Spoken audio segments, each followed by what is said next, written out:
सोंगेन की फ्रेंड यहाँ पर आकर उसकी केयर करने लगती है और उसे देखकर शूजिन जेलस हो जाती है और फिर इसके बाद वो उससे पूछती है कि क्या वो तुम्हारी गर्लफ्रेंड थी। तो सोंगेन इसे कहता है कि आखिर तुम्हारा इससे क्या लेना देना है कि मैं किसके साथ हूँ। तो शूजिन इसे चिल्लाती है कि अगर तुम्हारे पास गर्लफ्रेंड थी तो तुम्हें मुझे सीधे इस बारे में बताकर मुझे रिजेक्ट करना चाहिए था। आखिर तुम बातों को क्यों घुमा रहे थे? हाँ मैं जानती हूँ कि शुरू से मेरी ही गलती थी, लेकिन क्या तुमने कभी सोचा है कि उस टाइम पर हम बहुत ही यंग थे और हम खुद को सपोर्ट नहीं कर सकते थे, तो आखिर मैं अपने पेरेंट्स को धोखा देकर तुम्हें क्यों चूज करती। तो सोंगेन कहता है कि तुम एकदम सही कह रही हो, पर तुमने तो एटलीस्ट मुझे इस बारे में एक्सप्लेन तक नहीं करी और मुझे डंप कर दी। तुम मेरी जगह पर आके सोचो कि आखिर मैं तुम्हें वापस से डेट क्यों करूँ। और वैसे मैं जानता हूँ कि तुम्हें ये सब बताना मीनिंगलेस है, क्योंकि तुम सिर्फ खुद का देखती हो। अगर हम टाइम को वापस से पीछे भी कर देंगे ना, तो भी मैं जानता हूँ कि तुम मुझे नहीं चूज करोगी। तो शूजिन कहती है कि हाँ तुम एकदम सही कह रहे हो, अगर मुझे फिर से भी मौका मिलेगा तो मैं वापस वही चॉइस करूंगी। तो सोंगेन कहता है कि तुम मुझे ये सब इसलिए बता रही हो ना ताकि मैं तुम्हारी मुश्किलों को समझूं, लेकिन समझने का क्या फायदा अगर हम फिर से भी साथ हो जाते हैं और वही सारी चीजें फिर से भी हो गई तो भी तुम वही डिसीजन लोगी। और जब मैं यंग था तब मैंने ये सब सह लिया था, लेकिन अगर अब ये फिर से होगा तो मैं नहीं सह पाऊंगा। तो शूजिन से पूछती है कि क्या तुम मुझसे नफरत करते हो। तो सोंगेन कहता है कि मैं तुमसे नफरत नहीं करता, पर मुझे तुम्हारे साथ कोई रिश्ता भी नहीं रखना। और ये बोलकर वो रूम से बाहर आ जाता है और शूजिन बहुत ही ज्यादा रोने लगती है। अब सोंगेन के बाहर आते ही उसकी फ्रेंड से कहती है कि मैंने तुम्हारे लिए शूज लाई हूँ, ये पहन लो। सोंगेन कहता है कि इसकी कोई जरूरत नहीं। फिर ये से पूछती है कि क्या वो तुम्हारी एक्स गर्लफ्रेंड थी।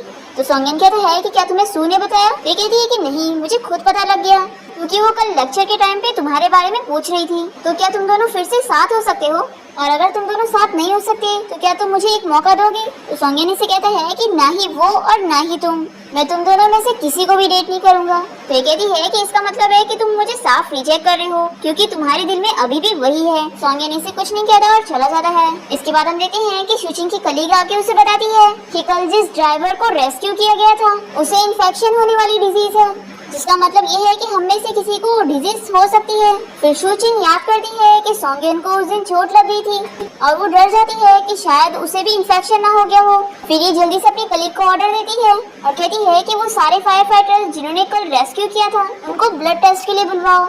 अब तभी हम देखते हैं कि हॉस्पिटल में वही लड़के की फैमिली आ जाती है और ये लेडी शूजिन को चिल्ला रही होती है कि मेरे बेटे को सिंगल रूम दो और वहाँ पर 2 नर्स भी अरेंज करो, उसके सारे पैसे मैं दूंगी। तो शूजिन इन्हें रिपोर्ट दिखाती है और कहती है कि आपने हमें पहले क्यों नहीं बताया था कि आपके बेटे को इन्फेक्शन होने वाली डिजीज है, आपकी वजह से हम सभी में से किसी को भी इन्फेक्शन हो सकता था। तो ये लेडी शूजिन को चिल्लाने लगती है और इसे कहती है कि तुम मेरे बेटे की जान नहीं बचाना चाहती हो, इसलिए ये सब कह रही हो ना। तो शूजिन भी इसे जवाब देती है कि सिर्फ तुम्हारे बेटे की लाइफ है और जो फायर फाइटर्स जिन्होंने आपके बेटे की जान बचाई उनकी तो कोई लाइफ ही नहीं है ना। तभी यहाँ पर सोंगेन अपनी टीम के साथ पहुँच जाता है और ये लोग इसे चिल्लाते हैं कि आप एक डॉक्टर से कैसे फाइट कर सकती हो। तो ये लेडी इन लोग को चिल्लाने लगती है कि तुम लोग हो कौन जो हमारे बीच में घुस रहे हो। तो शूजिन से बताती है कि इन लोगों ने ही अपनी जान पर खेल के आपके बेटे की जान बचाई है। फिर लेडी चुप हो जाती है और उसके बाद सोंगेन और उसकी पूरी टीम का ब्लड टेस्ट होता है। फिर शूजिन सोंगेन को मेडिसिन देती है और कहती है कि तुम लोग को ये अभी लेना होगा, और वैसे ये काफी रेयर मेडिसिन है इसलिए स्टॉक खत्म हो चुका है। तो सोंगेन कहता है कि हम 4 लोग हैं और ये सिर्फ 3 हैं। तो शूजिन कहती है कि इसीलिए मैं कह रही हूँ कि एक मेडिसिन तुम ले लो, क्योंकि तुम्हें ज्यादा चोट लगी थी तो तुम्हारा मेडिसिन लेना ज्यादा जरूरी है, क्योंकि तुम्हें ये इन्फेक्शन होने का ज्यादा चांसेस है। तो सोंगेन से कुछ कहे बिना जा रहा होता है। तो शूजिन से कहती है कि मैं जानती हूँ कि तुम ये मेडिसिन नहीं लोगे और अपनी टीम को दे दोगे। फिर इसके बाद सोंगेन यहाँ पर आकर अपनी टीम को मेडिसिन दिखाता है। ये सभी इंसिस्ट करते हैं कि चीफ आप ही मेडिसिन ले लो, हमें वैसे भी ज्यादा चोट नहीं आई है। सोंगेन इन लोग से कहता है कि ये मेरा ऑर्डर है कि तुम तीनों ये मेडिसिन लोगे। फिर इन लोग को सोंगेन की बात माननी ही पड़ती है। और तभी शूजिन यहाँ पर आकर कहती है कि आप लोगों ने मेडिसिन ले ली है तो अब घर जाके रेस्ट करो। और वो सोंगेन से कहती है कि क्योंकि तुमने मेडिसिन नहीं लिए हो तो आज तुम्हें हॉस्पिटल में ही रहना पड़ेगा एग्जामिनेशन के लिए। फिर सोंगेन यहीं पर ही रुक जाता है और शूजिन अर्जेंटली कॉल करके मेडिसिन मंगवा रही होती है और सोंगेन उसकी सारी बातें सुन रहा होता है। इसके बाद जैसे ही मेडिसिन यहाँ पर पहुँचती है शूजिन भागते हुए जाकर मेडिसिन इसे ला के देती है। फिर सोंगेन उस मेडिसिन को ले लेता है।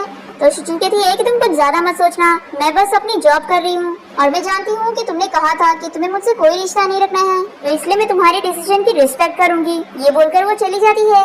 फिर नेक्स्ट टाइम देखते हैं कि सॉन्गिन रूम में कुछ ढूंढ रहा होता है, तभी इसे सू के जॉब ट्रांसफर का एप्लीकेशन मिल जाता है। ये देखकर तो सॉन्गिन शॉक हो गया था। तभी यहाँ पर सू आकर ये देख लेता है और उसे इस एप्लीकेशन लेने की कोशिश करता है। तो सॉन्गिन इसे कहता है कि अच्छा तो तुम मुझे बिना बताए यहाँ से जाने वाले थे और तुमने सोचा कि मैं तो गुड बाय कहने के भी लायक नहीं हूँ। आखिर तुमने ऐसा क्यों किया? हम लोग तो बहुत ही अच्छे फ्रेंड थे ना, तो आखिर तुम मुझे बिना बताए यहाँ से छोड़कर क्यों जा रहे थे? तो सुई से कहता है कि मेरे ऊपर मेरे पेरेंट्स की रिस्पॉन्सिबिलिटीज है और जहाँ पर मैं जॉब के लिए जाने वाला हूँ वहाँ पर यहाँ से ज्यादा सैलरी है। अब सॉन्गियन तो इस पर काफी ज्यादा गुस्सा होता है और कहता है कि ठीक है मैं तुम्हें ब्लेम नहीं करूँगा, वैसे तुमने जो मुझसे प्रॉमिस किया था वो तुम तोड़ रहे हो, पर मैं अपना प्रॉमिस नहीं तोड़ूंगा। हमने प्रॉमिस किया था कि हम यहाँ पर बहुत सारे अवार्ड जीतेंगे, पर अब मैं तुम्हारे बिना यहाँ की रिस्पॉन्सिबिलिटी संभाल लूंगा।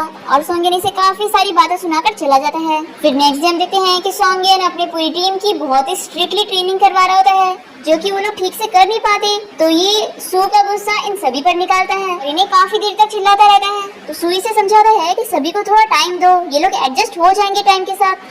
तो सॉन्गियन इसे चिल्लाकर कहता है कि तुमने भी तो मुझे टाइम नहीं दिया ना, और ये बोलकर वो चला जाता है। फिर इसके बाद लंच टाइम में सॉन्गियन अकेले ही बैठ के लंच कर रहा होता है।